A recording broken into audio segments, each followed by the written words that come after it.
عسلامة مشتركات قناة رانيم ديزات. كيما راكو تشوفوا عندنا التحلية تاع البسبوسة اللي مليحة في السهرات، مليحة في رمضان ومليحة في الفطار. وهاد الوصفة سهلة واقتصادية وتنجح لكم من أول تجربة. هنايا قبل ما نبداو لازم نديرو الشربات تاعنا. هاد الكاس تاع 220 مليلتر جبت منه زوج كيسان تاع السكر تكيلو به. زوج كيسان سكر بنفس الكاس نكيلو 4 كيسان تاع الماء. نبداو بالشربة تاعنا، لازم هي الاولى اللي تروح طيب باش تبرد وباش نقدروا نديروها في البسبوسه.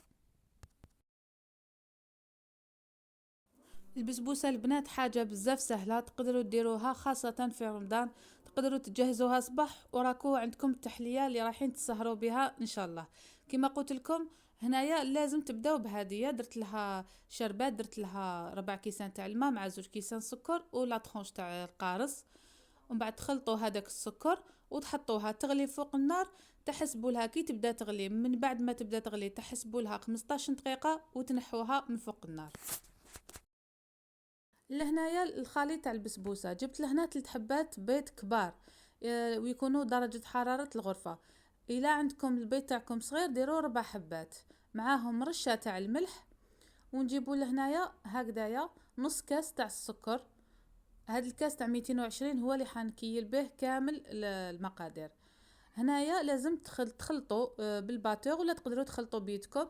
المهم انه لازم السكر يذوب مليح مع البيض باش ما يتحرقناش والبسبوسه تطلع لنا مليح. هنا خلطت مليح البيض مع السكر. هنا نضيف له عندي مغرف كبيره تاع مبشور تاع الليمون مع مغرف صغيره تاع لافاني. البسبوسه تانيك تقدروا ديروها بلوزاس تاع التشينا تانيك تجيبنينا. هنا درت مغرف كبيره مع لافاني ونكمل نخلط السكر مع البيض. من بعدها البنات نجيبوه هنايا كاس الى ربع تاع الزيت، نبدا نضيفوه غير بشويه هكذايا ونكمل نخلطوه بالباتور. المهم انه نتحصلوا على الخليط تاعنا يكون بيض بيض بيض. هنا تعرفوا بلي البسبوسه تاعكم تجي ناجحه. هنا بعد ما ضفت الزيت نضيفو كاس تاع الحليب. الحليب تاعكم ما يكونش بارد، يكون شويه دافي. هنا عندكم كاس تاع الحليب. بعد ما خلطت كامل هاد المقادير وهكا كيما راكم تشوفوا الخليط ولا لي بيض. هنا نحبس ونبدا نضيف السميد تاعنا. انا هنا خديت كاس ونص تاع سميد متوسط، سميد موايا. ضيفوه بالتدريج. هنا برك راني انا نزرب في الفيديو، لكن نتوما تضيفوه بلا عقل هذاك السميد تاعكم باش ما يتكتل لكمش داخل هذاك الخليط. لازم هكا تضيفوه ويدكم ما تحبس متخلط. ضفت هنا كاس ونص. اللي يحب يشوف النوعيه اللي درت بها انا درت سميد تاع ماما، السميد المتوسط تاع ماما. هنا عندي 2 مغارف كبار تاع نوات كوكو، كبار يعني مقببين تاع نوات كوكو. تزيدوا لهم 2 مغارف كبار تانيك تاع الفارينه. هذا هو الخليط تاعنا. وباش تخمر لنا يعني وتطلع لنا مليح نديروا لها 2 كيس تاع خميره كيميائيه. كما كنتوا تشوفوا درت لها انايا زوج. انا عطيت لكم المقادير مضبوطه، يعني هاد المقادير كي تكتبيها في ورقه ولا هذه هي اللي تكتبيها وتعتمديها، ما تزيدي ما تنقصي. وانا كل ما نديرها بهاد المقادير تخرج لي ديما نفس الشيء يعني. هنايا تحسي الخليط بدا يتقال شويه، هنا تحبسي تغطيه وتخليه 5 دقائق باش يشرب هذاك السميد، يشرب شويه هذوك السوائل ورايحه تشوفي بلي من بعد راح يتقال. هنايا نجيب السنيوه اللي رايحه ندخلها للفوق هكا. انا خيرتها مربعه باش يجيني تقطع مربع شباب. ندهنها بالزيت ونحطها. وهنا راني مشعله الفوق على 180 درجه ونخليه يسخن. هنا الخليط تاعي بعد ما جازت 5 دقائق شوفوا كيفاش يولي كيما تاع الموسكوتشو.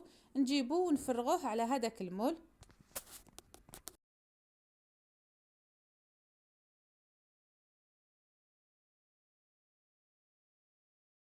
هنايا بعد ما تفرغوا كامل هذاك الخليط تاعكم تخبطوا مليح هذيك السنيوه تخرجوا لها كامل هذاك الهواء.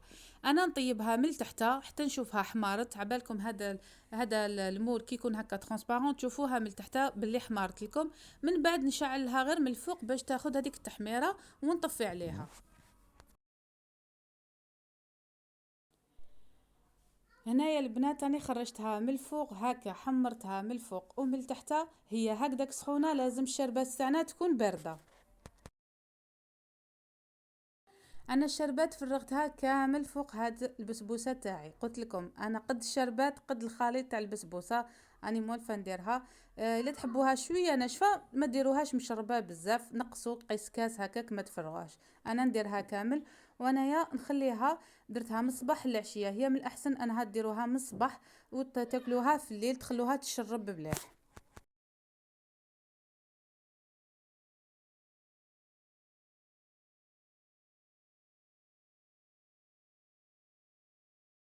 البنات هاي ليك البسبوسه تاعنا كيفاش جاتني. هذا تزيين تاعي اختياري، بما انه هاد التحليه رايحين نحليو بها سهره تاع رمضان، زدت لها شويه تاع لي زنانه وزدت لها لي فخوي كونفي، والتزيين يرجع ليكم وانتي واش حبيتي.